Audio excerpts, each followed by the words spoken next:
Olá, uma ótima tarde a você. Começamos agora a segunda edição do Agricultura BR. Hoje é 13 de julho. Você acompanha a partir de agora ao vivo para todo o Brasil e fora do Brasil também a segunda edição do Agricultura BR. Que bom estar contigo. Você que está nos acompanhando pelas parabólicas em todo o país, também pela Claro TV, acompanha pelo Facebook, pelo YouTube, acompanha também no Brasil e no Paraguai pela Neo TV e a partir deste momento, sinal aberto com os nossos amigos da TV Imaculada Conceição, sinal aberto no Mato Grosso do Sul. Um grande abraço a todos, sejam todos bem-vindos.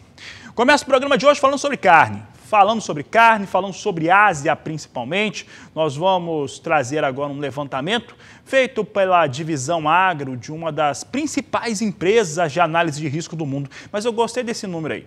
Veja esse número que está na tela. 18,1% de redução na produção de carne suína na Ásia. Isso é bom demais. Infelizmente é ruim para eles, mas é bom demais para o Brasil e também para quem tem carne para comercializar. Carne suína recua 18,1% e o principal motivo lá na Ásia é a China. A China está muito longe, mas longe. Quem conhece um pouco mais de mercado de suínos e de China, diz que a China está muito longe mesmo, é um continente inteiro e realmente lidar com a peste suína africana não é fácil. E isso faz com que as expectativas estiquem. Quem estava falando que em 2, 3 anos China recuperaria seu plantel de carne suína, olha, se enganou. Agora os números já apontam, não antes do final de 2024, uma recuperação mais efetiva para os chineses em relação à carne suína. E isso impacta em relação a mercados, abre mercados, faz com que a China precise comprar mais carnes, e não é só suína. Claro que não. A carne suína para os chineses, claro que se transforma numa preferência nacional, mas também por conta das outras carnes, como a bovina, serem mais caras. Mas a verdade é que nem se tivesse toda a carne suína do mundo sendo fornecida para a China, supriria as necessidades. Então eles têm que comprar mais carne suína, óbvio, mais carne bovina, também, a gente vê isso todos os dias, e todos os outros tipos de carne os chineses tem comprado e isso faz com que o mercado fique cada vez mais interessante. Estou falando da Ásia, mas você sabe que eu falo da Ásia, estou falando do grande consumidor do mundo, é a China. Veja só o que nós temos aqui em termos de Ásia, de acordo com a Fit Solution, que é ligada àquela empresa, é o braço daquela empresa que traz para nós as informações relacionadas à análise de risco econômico. Olha só o que nós vamos trazendo aqui no Agricultura BR. Primeiro, volume que deve ser produzido em 2020, 35 milhões e 200 mil toneladas de carne suína. Esse número aqui é interessante porque ele mostra essa queda que eu já havia citado de 18,1%. Esse 18,1%, eu conversava aqui com meus colegas de Agricultura BR, é o menor volume desde 1996. Esse dado aqui é interessante porque mostra como é que vem se comportando esse importante mercado produtor de carne suína e principalmente consumidor.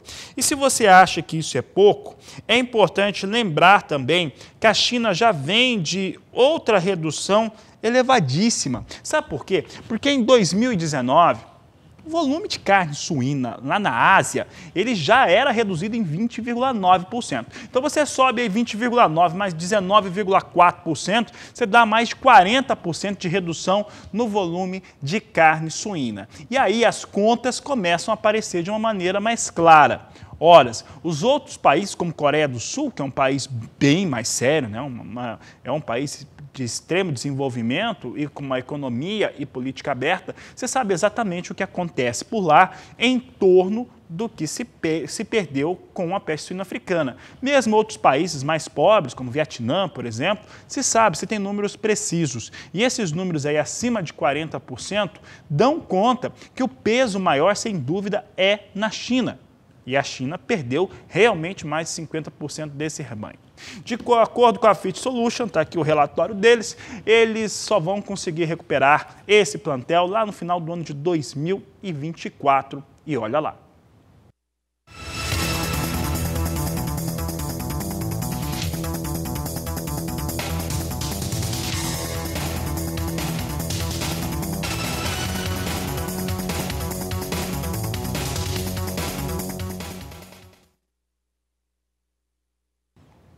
E o mercado do boi gordo está animado. Por que está animado? Porque realmente melhora os valores de negociação. O estado de São Paulo, especificamente, que está com uma arroba aí mantendo ali boi China a R$ 225, R$ 227 pelo valor da arroba, ele vem mantendo ali uma estabilidade. Semana passada foi de total estabilidade. Por que isso ocorre não só em São Paulo, mas em todo o Centro-Sul, todos os estados do Centro-Sul do país? Porque a oferta é extremamente restrita. Oferta restrita no Centro-Sul, onde estão localizados os principais estados produtores de boi do país, traz uma situação das mais interessantes. Olha, as escalas de abate são menores, as escalas de abate são curtíssimas, bem curtas mesmo. Dá para anunciar, para colocar para vender na segunda, para colocar para a busca na quarta-feira, colocar ela na escala na quarta-feira, na terça-feira até, porque a escala vem realmente muito prejudicada na indústria frigorífica, mesmo tendo início, já teve início, estamos no meio dele, o primeiro giro de confinamento. Primeiro giro de confinamento no Brasil, como eu já disse durante vários programas nos últimos meses, ele chega a ficar de 33, não o primeiro giro, mas todos os animais de confinamento, mas pegando um cálculo básico, vai cair sobre todos os giros de confinamento.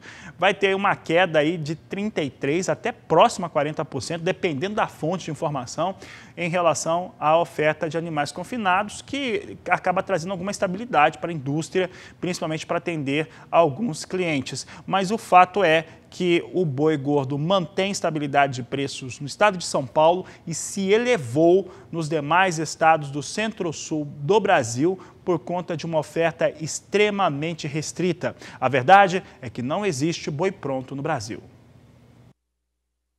Uma retomada forte do crescimento chinês é uma das melhores notícias que poderíamos ter para o nosso agro. A redução da economia em virtude da política de isolamento foi forte, é uma economia gigantesca, mas a aceleração também tem surpreendido. Não só a China, mas eu estou assim, impressionado com o volume de recursos que governos vão colocar no sistema econômico. Ponto 1. Ponto 2. Juros vão ficar baixos por um bom período de tempo.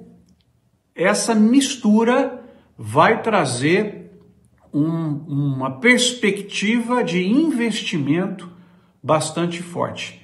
Então, você tem o consumo voltando na Ásia e na China, o dinheiro que assim que a confiança voltar, que a sociedade mundial tiver mais livre do problema do coronavírus, vai estar à disposição. Taxa de juro baixa, investimento forte. E isso pode trazer uma valorização da nossa moeda. Então, podemos estar perante um cenário melhor no segundo semestre do que eu estava prevendo. Tá aí o professor Marcos Fava Neves, acabei não chamando, né? Mas tá aí o professor Marcos Fava Neves, sempre trazendo um entendimento. E agora ele fala sobre esse momento pós-Covid, crescimento de China. A China com todos os problemas que foram criados, não vamos entrar nessa de falar que a culpa é dele ou daquele, mas mesmo com todos os problemas que existem nos fatores humanos, de saúde e econômico, a China ainda vai crescer 6% no ano de 2020, é o único país que cresce. Dos grandes países do mundo, das grandes potências econômicas, é o único país que cresce é a China. E essa visão do professor Marcos Fava Neves em relação, em torno dessa situação chinesa e o assédio aos alimentos no Brasil é algo muito interessante de ser observado.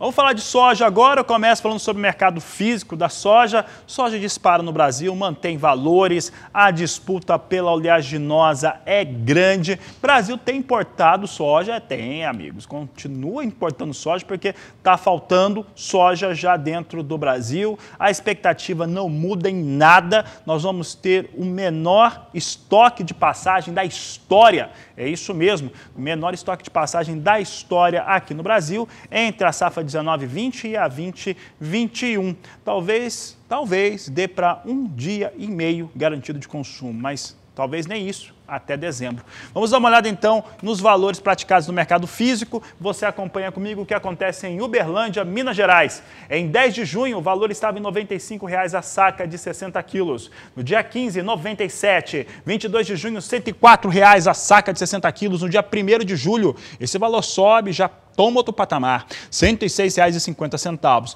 E aí nós temos o valor sendo mantido em alta a R$ 107,00 a saca. De acordo com a conferência aqui da equipe do Agricultura BR, eram 107 no dia 6, são 107 no dia 10 também. Portanto, soja sobe em Uberlândia.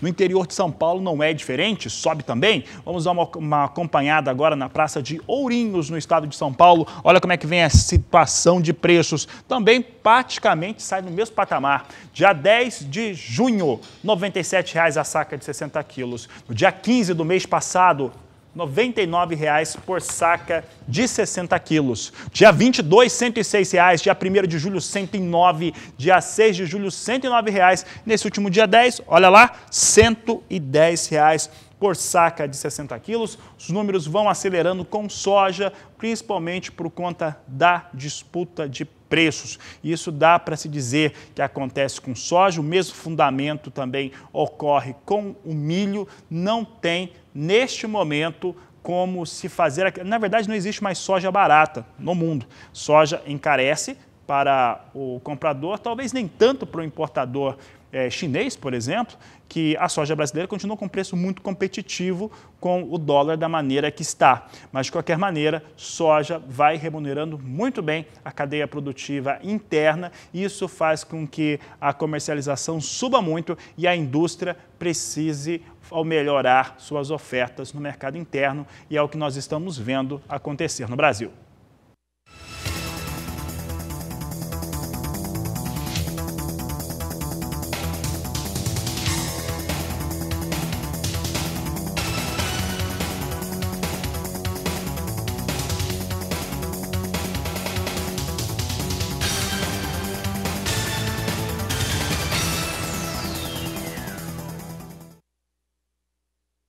Olha, na última sexta-feira eu falava um pouco desses números, não com tanta animação não, porque o que vem trazendo alguma situação diferente para a Bolsa de Chicago em relação à soja é o clima norte-americano. Mas do que eu estou falando? Estou falando do relatório de oferta e demanda desta última sexta-feira. Esse relatório de oferta e demanda dos Estados Unidos, desta sexta-feira, ele foi realmente para cumprir tabela. Aquele time que já perdeu, já não tem como ser campeão, como se classificar para nada, já ficou ali.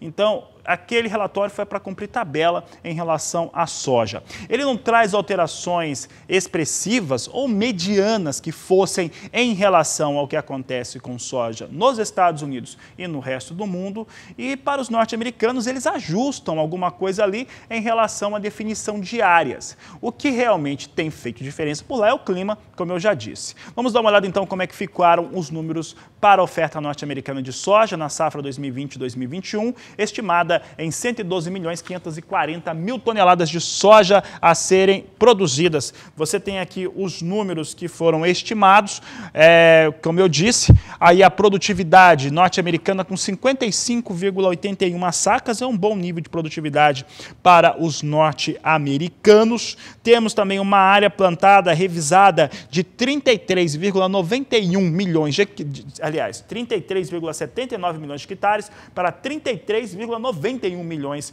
de hectares. Esses são os números aí da área de trabalho que nós temos aqui com a soja nos Estados Unidos.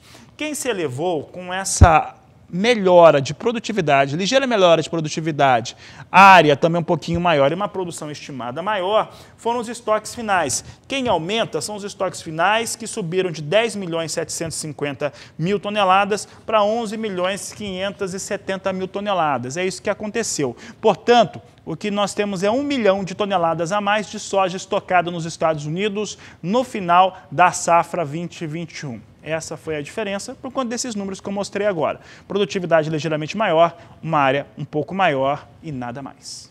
O que vem acontecendo com soja na Bolsa de Chicago é clima. E o clima que estava seco, áreas que estavam sendo afetadas de soja e milho, parece que reduziram. E você sabe muito bem que por lá tudo é utilizado para se especular em relação a valores negociados. E nós temos aqui soja nessa posição aqui de Chicago, perdendo e perdendo muito. Soja perde mais de 1% neste momento. Posição de agosto agora é a de mais curto prazo. Posição de julho já migrou para agosto. $8,78 por bushel é que tem maior liquidez. Todas estão perdendo mais de 1% agora. Agora nós temos longe de $9. Por quê? Porque choveu. Choveu nos Estados Unidos, nas áreas de produção, e aí, meu amigo, tem aquela situação de melhorar mesmo a produção norte-americana. Setembro, $8,75 o bushel, vai perdendo neste momento 1,2%, assim como a posição de novembro, que vem para $8,79, mais 2 por bushel. Janeiro de 2021. $8,85 o bushel são os destaques que eu trago agora com a soja na Bolsa de Chicago. Falo também de dólar comercial é o assunto de agora no Agricultura BR. Veja comigo como é que vem os números agora para a moeda norte-americana. E nós temos aqui moeda norte-americana vindo com valores mais elevados em relação ao que nós tínhamos na última sexta-feira. Dólar sobe de novo, vem com 0,46% de alta a moeda norte-americana no país. Nós temos agora R$ 5,34 mais 8 para o dólar. Neste momento é o número que nós vamos destacando aqui no Agricultura BR, mostrando para você o que vem acontecendo com a moeda norte-americana, que vem subindo neste momento. Vamos saber como é que vem soja no porto, soja no mercado físico, eu já mostrava que sobe, tem uma situação realmente de patamares mais elevados para a soja. Vamos dar uma olhada como é que vem soja nos portos. Aqui nós temos portos de Santos e Paranaguá. R$ 114 é o valor de referência, de acordo com nossos amigos da Grãos Corretora, que apuram diariamente e trazem os números aqui no Agricultura BR. Portanto, o soja vai mantendo bons valores também na negociação nos portos brasileiros. Eu falava na semana passada aquela expectativa da NEC por conta do line-up de portos vindo ali para mais um volume recorde em relação à soja. Algo próximo a 10 milhões de toneladas é o que deve acontecer no mês de julho, mas isso é assunto para logo mais, porque o Agricultura BR vai para o intervalo comercial. Daqui a pouco eu volto, eu falo de milho, falo de algodão e falo de muita coisa boa para você. Eu volto já. Mato Grosso é o maior líder de produção agrícola do país, é o maior produtor de soja, o maior produtor de milho, de algodão, de carne bovina e olha, tem muito mais. Eu vou esquecer então, mas você tem esses 3, 4 e você traz aí com o nosso amigo Valdir Pacheco informações a respeito de como que vem a produção mato-grossense. Mato Grosso continua na liderança na produção de grãos do país pela 9ª vez consecutiva. A produção mato-grossense atingiu um volume de 73,75 milhões de toneladas, de um total nacional de 251.420.000 toneladas. O resultado foi liderado pela soja, milho e caroço de algodão. Esses dados são do 10º levantamento da safra de grãos 2019-2020 da CONAB, Companhia Nacional de Abastecimento, divulgados recentemente. Há mais de 2 décadas, o estado vem se mantendo como o maior produtor de soja e neste ano a produção é estimada em 34,43 milhões de toneladas. O milho vem em segundo lugar, com 34,23 milhões de toneladas. E em terceiro vem o caroço de algodão, com 3,197 milhões de toneladas. Na safra 2012-2013, a produção de milho e caroço de algodão obtiveram o primeiro lugar no ranking e se mantém até os dias atuais. reais. Ainda de acordo com esse levantamento da companhia divulgado na semana passada, a atual safra mato-grossense cresceu 9,3% se comparada à safra passada, acima da média nacional de 3,8%.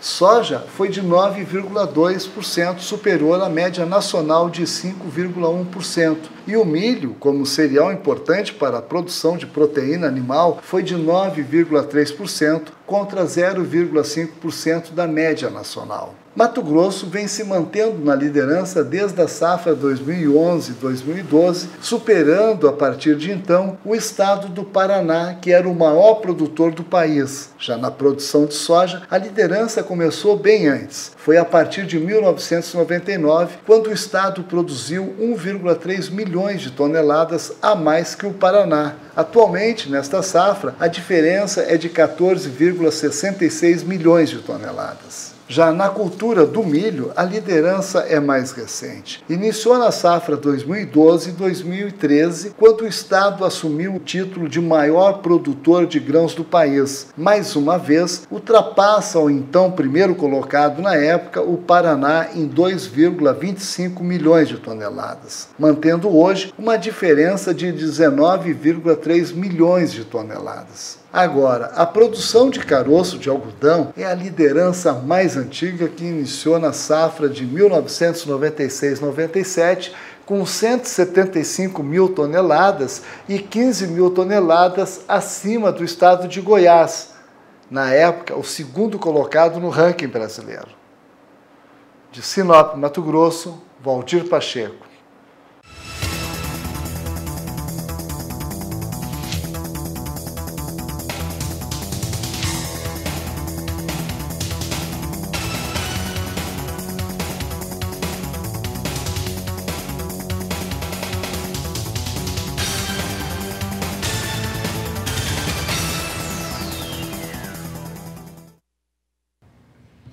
Falo de novo a respeito do relatório de oferta e demanda da última sexta-feira. Trouxe novidades, principalmente para o milho. Olha, a estimativa de produção de milho caiu, mas caiu demais. Estava ali estimada próxima a 406 milhões de toneladas de milho, recua para 381 milhões de toneladas, recua 24 milhões de toneladas a estimativa de produção de milho. Quando eu falo do milho americano, né, compara com o brasileiro, realmente os números ficam bastante distantes. Horas, só essa diferença de queda na estimativa de produção de milho lá nos Estados Unidos é quase que uma primeira safra brasileira, mas ali a realidade é diferente. O relatório de oferta e demanda trouxe, basicamente, ajuste de área frente ao que se estava tendo de produtividade. Esse também é um fator em relação ao milho, mas não tão profundo quanto aquele que eu acabei de citar com soja. Soja, de fato, teve pouca alteração, se manteve uns números, cumpriu tabela. Milho trouxe alteração sim. 381 milhões de toneladas é a estimativa de produção total de milho nos Estados Unidos e você vai acompanhar como é que está essa divisão, principalmente o milho dedicado à produção de etanol. Olha só aqui no gráfico que vai mostrando a destinação que nós temos em relação ao milho norte-americano. Produção, como eu disse, estimada em 381 milhões de toneladas, recua 24 milhões de toneladas frente aos números que eram estimados em junho, é o que eu conversava há pouco com meu amigo Adriano Faleiros. E aí a gente traz as subdivisões. Olha só, aquilo que era utilizado para a ração, o que deve ser utilizado para a ração nos Estados Unidos, 148 milhões 590 mil toneladas. Para alimentação humana, para essa destinação e fatores próximos, 168 milhões 280 mil toneladas. Agora chama atenção que mesmo com 50% das indústrias que são destinadas a destilar o etanol de milho, ainda assim se mantém um valor bem elevado, está mais que um terço. Historicamente, o milho destinado nos Estados Unidos para a produção de etanol corresponde a 1/3 da produção. Vai chegando a 132 milhões e 80 mil toneladas. Aqui fazendo uma conta rápida, está em 38%, 37,8% a destinação. Enquanto aquilo que vai ser exportado de milho norte-americano, 54 milhões 610 mil toneladas é aquilo que eu vou destacando em relação ao milho norte-americano, de acordo com o relatório de oferta e demanda do Departamento de Agricultura dos Estados Unidos. Curiosos os números, principalmente em torno de etanol. E como eu já havia dito, o que vai guiando a situação nos Estados Unidos, na Bolsa de Chicago, é o clima. Hoje, no final da tarde, às 17 horas, no horário de Brasília, sai o relatório de acompanhamento de lavouras, que traz o que aconteceu até domingo. E ele deve trazer melhorias tanto para a soja quanto para o milho. É por isso que a soja vai perdendo mais de 1% agora. Melhoria nas lavouras, nessas que estão sendo cultivadas da safra 2021. Vamos ver como é que vem o milho agora. Nós trazemos o milho neste momento com queda extremamente expressiva, a queda é de quase 3% agora. Posição de setembro é de mais curto prazo e é aquela que tem maior liquidez. 3 dólares e 29 centes por bushel, nesse momento perde 2,65%. Dezembro, 3 dólares e 36 centes mais 2 por bushel, perde 2,55%. Março, 3 dólares e 46 centes mais 6 por bushel, também vai perdendo na mesma ordem. E maio, 3 dólares e 53 centes mais 4 por bushel, essa perde menos de 2%, mas aqui o resultado não poderia ser outro. A expectativa é realmente de melhora em torno de clima nos Estados Unidos, o que deve confirmar essas estimativas de produção por lá. 112 milhões 520 mil toneladas de soja e, como você viu há pouco, 381 milhões de toneladas de milho. E o Agricultura BR vai para o intervalo comercial, porque daqui a pouco nós vamos falar sobre o mercado de algodão. Você vai saber o que vem acontecendo e por que o Brasil é o maior beneficiado com o conflito comercial. Aliás, não só nisso, né? Mas o conflito comercial Estados Unidos e China tem sido muito bom para o Brasil. É o assunto que eu falo logo mais depois do intervalo. Sobre vários aspectos, nós temos o Brasil levando uma forte vantagem quando falamos a respeito desse conflito comercial entre China e Estados Unidos. O algodão é um deles. E é por conta deste assunto que o Milton Garbujo, ele presidente da Abrapa, conversou com Sarah Kirchhoff para explicar o que vem acontecendo no cenário internacional da pluma. Seu Milton, presidente da Associação Brasileira dos Produtores de Algodão, fala conosco pela internet. Ele que está em Campo Verde, em Mato Grosso, em plena colheita do algodão. Seu Milton, seja bem-vindo ao canal do Boi. Como é que está a colheita por aí? Aqui em Mato Grosso, essa colheita está no início ainda, né? Bem no início. Aqui em Mato Grosso se planta um pouco mais tarde. Tem ainda pouca área colhida, mas está se mostrando a produção muito boa, a qualidade de fibra boa também, né? Na Bahia já tem um avanço maior na colheita, que já iniciaram a colheita no início de junho, Goiás também. O Brasil deve ter hoje ainda muito pouco algodão colhido aí, acho que em torno aí de 15%. Mas está se mostrando bem aí, por enquanto, nada de que preocupe os produtores na questão de colheita. O clima está ajudando, tá bom? Vamos ter boas colheitas aí para frente, aí, ao longo do mês de julho, agosto, até início de setembro, que vai as colheitas. Tá certo. Seu Milton, falando um pouco da questão de mercado e preços, nós sabemos que o mercado do algodão foi um dos mais impactados aí no que diz respeito ao agronegócio durante a pandemia de coronavírus, né? As indústrias têxteis pararam de funcionar praticamente e agora, no início do mês de julho, os preços, pelo menos na Bolsa de Nova York, já se mostraram bem mais positivos, né? Especialmente por causa de uma menor área plantada nos Estados Unidos, né? Como é que você viu o mercado agora ao longo desses últimos dias aqui para o produtor brasileiro? O mercado deu uma melhorada nesses dias, né? Subiu em torno de 5%, 6% nos últimos dias aí, mas isso em relação um pouco aí a questão da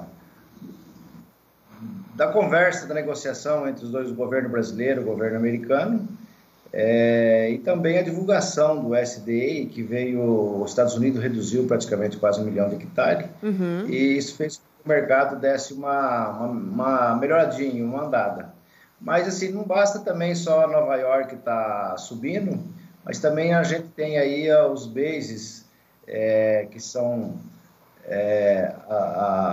praticamente os ágios nos portos brasileiros, que estão muito altos, né? Então, hoje nós estamos aí com um custo muito alto de porto, então faz com que o preço não compensou muito essa alta de Nova York. Os trades estão bastante comprados e para esse ano eles não tem muito espaço para carregar o algodão para nova negociação. Então, isso faz com que os preços fiquem aí um pouco parados, um pouco frio ainda. Entendi. Vamos decorrer aí até o fim do ano aí para a gente ver se tem alguma melhoria na questão das importações, se o mercado internacional ande mais um pouco e o consumo, né? O que está travando muito hoje também em mercado é a questão de consumo têxtil.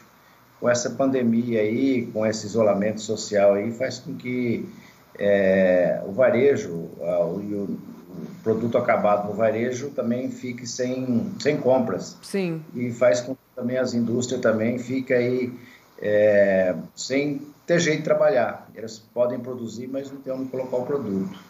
Então, precisa que esse isolamento social aí, que ele volte para a gente poder melhorar o consumo. Do jeito que está, fica difícil na questão do algodão, para a gente conseguir melhorar o consumo e atender as demandas dos produtores brasileiros. Certo. Seu Milton, e há pouco tempo, né, o Brasil se tornou aí o segundo maior exportador de algodão do mundo. E dias atrás, em uma live, né, que a Brapa realizou, inclusive com a participação da ministra da Agricultura, Tereza Cristina, falou-se aí, né, sobre a sobretaxa da China para o algodão dos Estados Unidos, de 25%. E aí a gente está falando de dois gigantes, né, as duas maiores economias do mundo. E essa sobretaxa abre um espaço para o Brasil se tornar o primeiro, né, o principal fornecedor da fibra para o país asiático. Como é que você vê essa situação hoje, dessa tensão comercial entre os dois países? E nem dá para acreditar que a gente ainda está falando sobre isso, né? Já são 2 anos falando de guerra comercial China e Estados Unidos, o cenário melhora, mas aí a cada dia a situação muda, dependendo do que o presidente norte-americano posta nas redes sociais e por aí vai. Como é que está essa situação hoje para o Brasil, para o algodão brasileiro? Olha, essa questão dessa guerra comercial, essa polêmica, igual foi dito aí entre Estados Unidos e China, uma hora a China taxa o produto americano, uma hora não taxa. Então, dentro desses últimos 12 meses aí, o Brasil teve uma oportunidade de abrir alguns mercados que não tinha, né? Então, fez com que essa taxação da China fez com que o Brasil melhorasse na questão da promoção do algodão brasileiro. Uhum. Abrir novos mercados, trazer novas indústrias a olhar para o algodão brasileiro. Mas também a gente tem aquela insegurança entre governo americano e governo chinês, o que vai acontecer. Uma hora eles se abraçam, uma hora eles querem brigar. Então, a gente não podemos ficar, não temos como ter uma linha, um raciocínio aí de a gente estabelecer uma melhoria para o mercado brasileiro devido a essa insegurança que fica. Qualquer hora, qualquer governo toma medida diferente, pode fazer com que isso mude. Mas até agora a única coisa que a gente teve a melhoria foi de abrir mercado e espaço para o algodão brasileiro na Ásia. A Ásia consome praticamente 90% do algodão brasileiro, vai para lá. Uhum. Então, a gente precisa desse mercado. Agora, a questão da taxação, não dá para a gente confiar como é que vai ficar isso lá na frente. Mas, na realidade, também, os asiáticos também têm problema com a questão do consumo, né? Esse ano, o mundo vai consumir 3 milhões de toneladas a menos, praticamente quase uma produção brasileira. Então, isso faz com que o mercado fique aí à mercê desse consumo. A demanda é grande e o consumo menor. Então, o preço do algodão ainda continua aí meio inseguro com a questão do que vai acontecer. Vamos ter aí uma redução diária nos Estados Unidos, os outros países aí também, no hemisfério norte aí, também tem alguns países que têm problema de clima, outros não. Ainda temos que esperar algum pouco para saber como é que vai ficar a produção mundial perante o consumo. Mas até agora não tem algum indicador forte e a gente pode ter uma esperança na questão da melhoria. Como aconteceu essa semana, teve uma melhoria um pouco nos preços aí, pode ser que tenha um fato novo, que surja um fato novo que possa trazer alguma novidade para o mercado de algodão brasileiro. Tá certo, vamos torcer para isso então. Muito obrigada pela sua participação aqui conosco e uma excelente colheita de algodão aí. Obrigado. Esse foi então Milton, presidente da Abrapa, e nós ficamos por aqui. É com vocês.